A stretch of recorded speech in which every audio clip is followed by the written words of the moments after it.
Ya, jadi video ini berisi tentang ritme ya dalam mengucapkan bahasa Inggris. Belajar dari lagu itu bisa juga. Untuk mempersingkat waktu langsung ke sesi tanya jawab aja, soalnya nggak enak banget di online kayak gini. Yang mau bertanya bisa raise hand.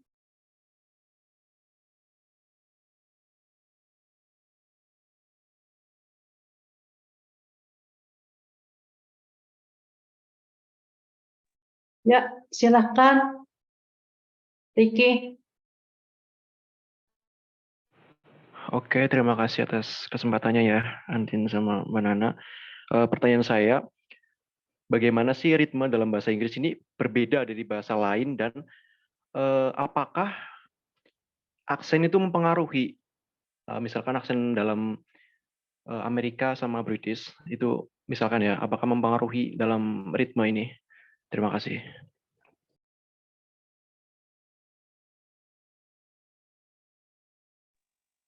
Baik, terima kasih pertanyaannya. Kita tampung dulu ya. Ada yang ingin bertanya, yang lainnya bisa raise hand ya.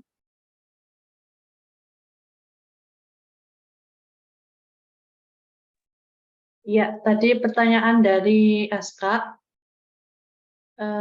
Aska tadi tanya, bagaimana cara kita agar dapat menguasai materi ritme agar mirip dengan native speaker?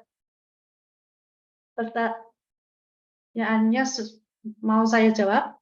Agar seperti native speaker, itu kita harus memperbanyak kosakata. Ya, silahkan Vihina.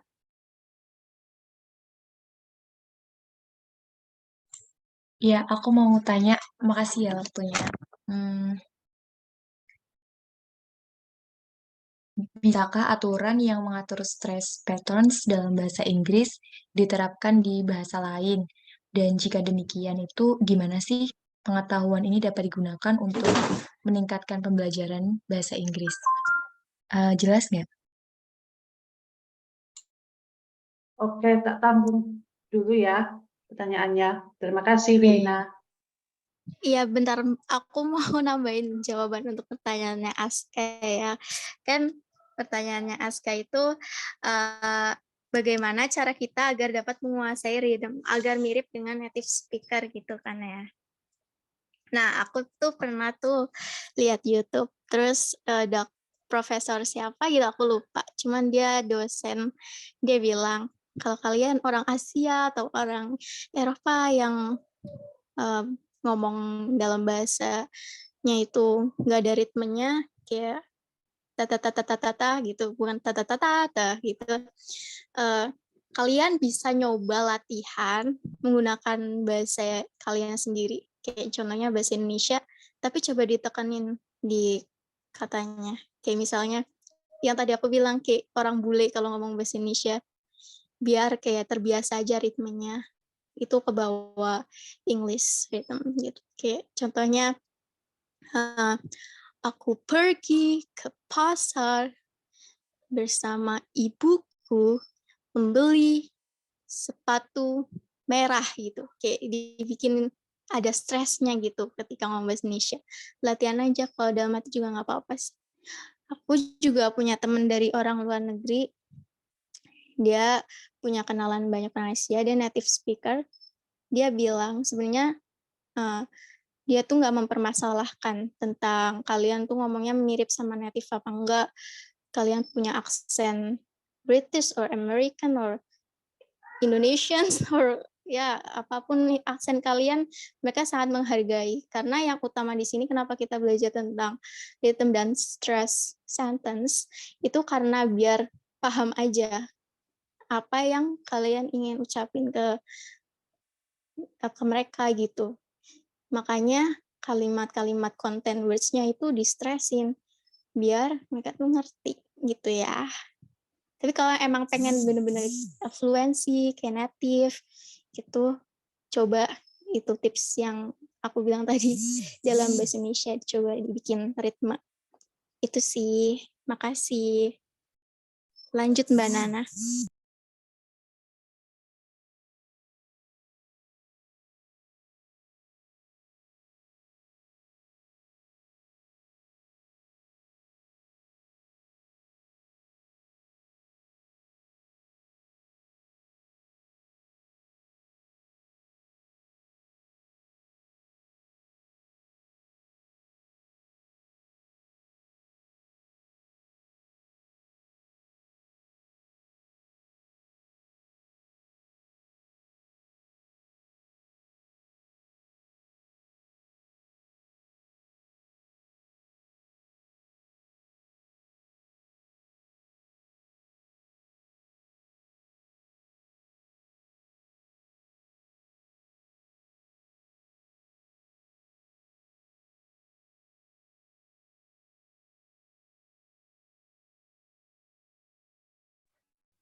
Halo Mbak Nana, ada nggak ya di situ? Suaraku kedengaran nggak sih? Iya, kedengaran.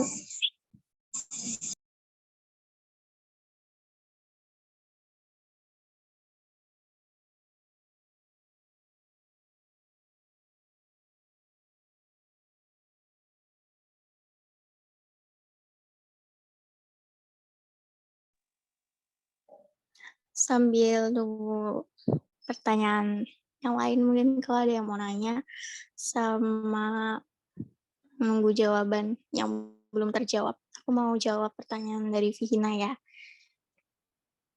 Bisa nggak sih diterapin gitu ke bahasa yang lain? Dan sebenarnya tuh beraneka ragam bahasa yang ada di dunia itu bikin berbeda-beda, tapi itu kelihatan indah. Dan di sini aku mau kasih informasi aja ya, ini kecil, kayak ada beberapa negara yang emang menggunakan stress, mirip kayak English. Itu ada negara Jerman, Norwegian, Russian, Thai, Danish, Dutch, Swedish, Arabic, dan lainnya. Terus kemudian ada yang kayak ngomongnya datar, ada Hindi, Yoruba, Turkish, Spanish, Japanese, Italian, French, dan lainnya. Terus kalau bisa sih diterapin ke negara-negara yang lain gitu kan. Sebenarnya bisa aja, tapi pertanyaannya pasti sulit atau mau apa enggak, karena bahasa itu merupakan salah satu dari ciri khas negara itu, ya kan? Jadi kalau misal mau dipaksa rubah harus sama kayak English, bakal sulit karena memang dari dulunya memang udah seperti itu, udah ciri khas negara itu ya seperti itu nadanya. Begitu.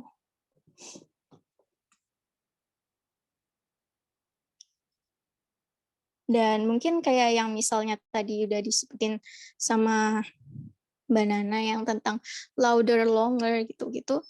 Mungkin di beberapa negara ada ya, kayak misalnya negara yang kayak Japanese gitu-gitu.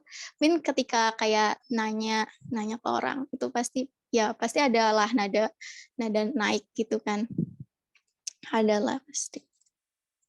Kurang lebih seperti itu sih jawabannya.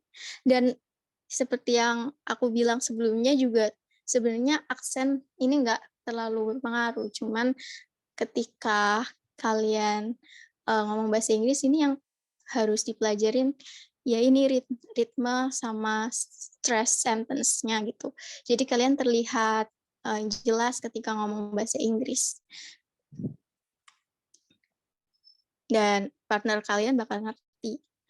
Dan kalian ngomongnya juga nggak kayak robot, kayak patah-patah. Misalnya, I want a cup of tea gitu kan, kayak patah-patah banget. Kalau misal I want cup of tea gitu kan, jadi kayak gitu. Kalian kalau mau belajar pelan-pelan aja di slow motion terus latihan. Kalau ini sih lebih enaknya nonton film, kalian denger terus kalian pause habis itu coba buat niruin apa yang barusan dibilang. Itu kebanyakan tipsnya kayak gitu sih. Mbak Nana mungkin mau jawab pertanyaannya Ricky atau mau nambahin jawaban untuk pertanyaannya Vihina?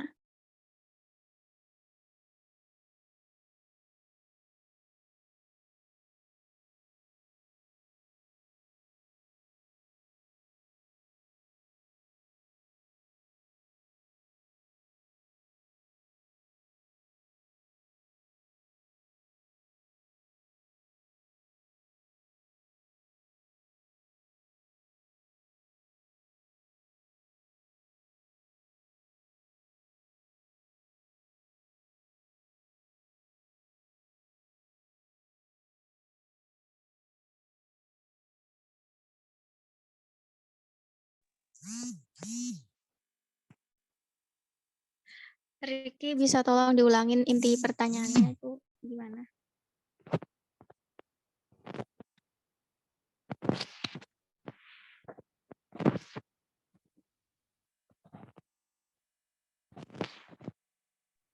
Untuk pertanyaannya saya ketik aja ya.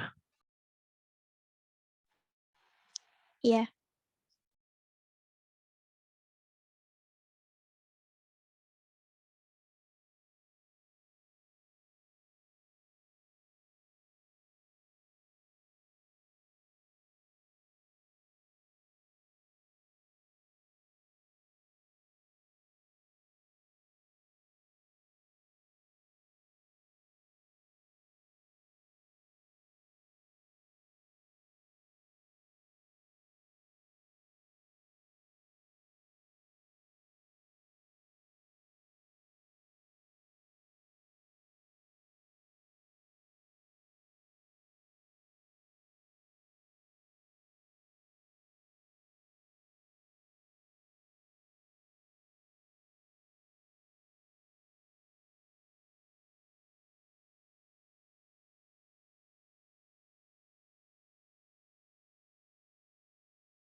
Baik, saya coba jawab pertanyaan dari Ricky ya.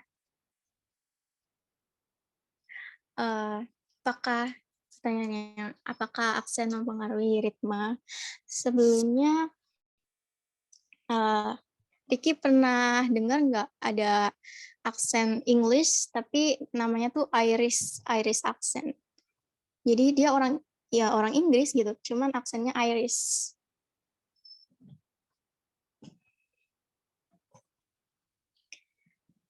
Dan for your information, di Inggris itu punya banyak aksen. Kayak ya contohnya aja kayak misal Indonesia aja gitu. Indonesia ada aksen Sunda, ada aksen Jawa, sama aja kayak di Inggris gitu. Mereka kesehariannya ngomong bahasa Inggris menggunakan ritme. Tapi mereka juga punya aksen di daerahnya mereka. Ada contohnya yang paling susah, aksennya itu benar-benar susah, itu ada Irish. Dan apakah ritmenya itu mempengaruhi di sini tuh maksudnya gimana, kayak merubah ritmenya atau gimana gitu. Justru ritmenya itu jadi kayak menarik gitu dan terdengar ramah. Kayak sama aja kayak ngomong bahasa Indonesia tapi pakai aksen Sunda, ngomong bahasa Indonesia pakai aksen Jawa gitu kan ya. Tapi intinya di sini tuh mereka meskipun orang Inggris dan mereka setiap daerahnya mereka punya aksen yang beda-beda, mereka tetap bisa menstreskan word content words-nya itu. Karena ya emang fokus utamanya mereka content words-nya itu distress.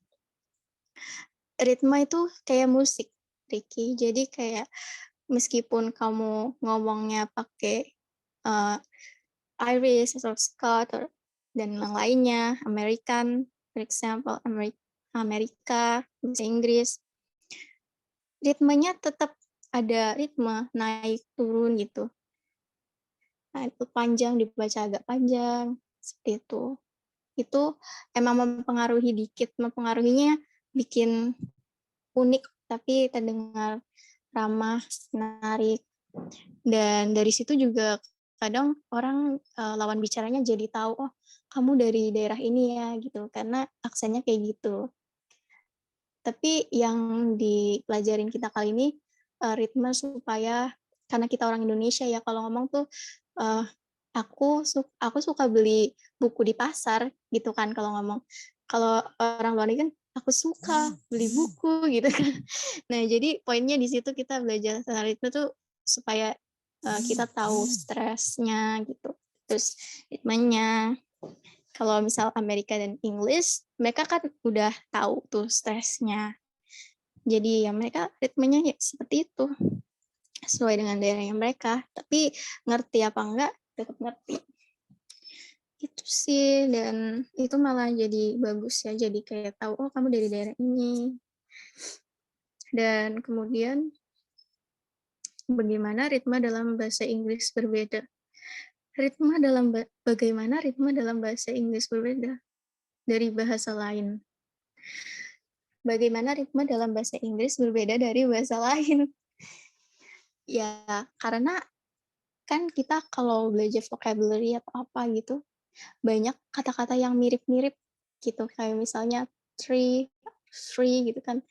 Terus ada apa lagi tuh? Ada yang agak kasar kayak misal beach sama bee gitu kan, pit. Ya itu ya tujuannya supaya nggak salah arti gitu. Dan kalau bahasa lain mungkin lebih kayak beda gitu, nggak terlalu yang mirip banget gitu. Jadi ya mungkin asal mulanya itu ada ritme atau penekanan di sentence karena itu supaya artinya benar, nggak melenceng ke arti yang lain. Begitu. Lebih Mbak Nana mau nambahin nggak Mbak? Ya, mau izin menambahkan ya. Tadi yang ritme itu dalam bahasa Inggris berbeda dari bahasa lain itu adanya kosakata. Sebagai contoh, dalam bahasa Inggris Amerika, kotak surat itu kan disebut dengan mailbox. Padahal dalam bahasa Inggris itu kalau bahasa Inggris British, kotak surat disebut dengan postbox. Tak hanya itu, dalam bahasa Inggris Amerika, kalau apartemen itu disebutnya apartments. Itu kalau yang di Inggris Amerika. Tapi kalau yang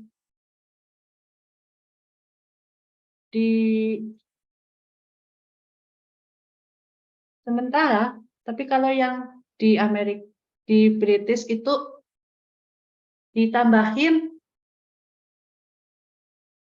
akhiran S, jadinya langsung apartments. Begitu, Rick.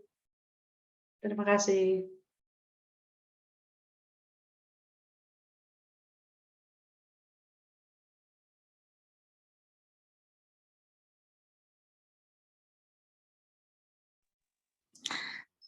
Ya, saya rasa kita akhiri sampai sini aja. Buat yang tadi mungkin jawabannya kurang puas atau yang mau nanya tapi belum sempat, bisa PC aku atau PC Mbak Nana aja ya.